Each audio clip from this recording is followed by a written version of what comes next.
The time my grandfather-in-law shut down a steel mill and got overtime rules changed. Story takes place in the 60s. Grandfather-in-law was a World War II vet, was a POW in Italy, got out of the POW camp and rejoined his unit, then continued the war. So a verified badass.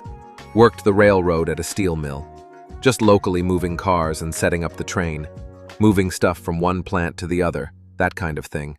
The mill was on either side of a river with a rail bridge connecting them, and the main rails ran right through both sections of the mill.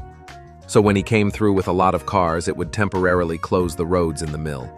He would get a little overtime quite often, just by the nature of the job, couple hours or so per week.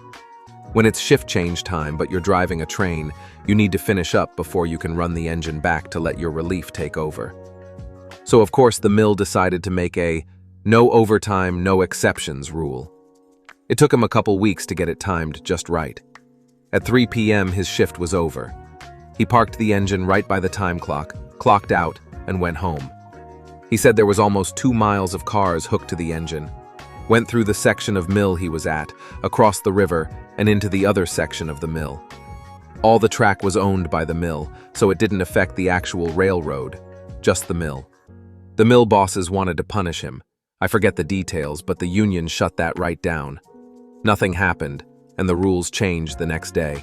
Top comment reads, "USW guy here. Your guy's a champ." OP responded, "Thanks for visiting. My whole family and my wife's whole family were either steel workers union or railroad union. I'm a union pipe fitter now." Another said, "Grandpa sounds like a guy that would have worn a red bandana at Blair Mountain. Respect."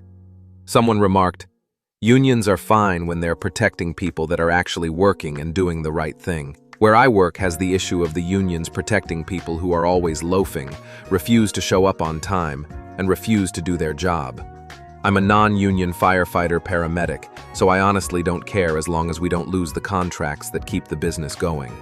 It's to the point that when people leave or somehow do get fired, they're hiring contractors instead of new people.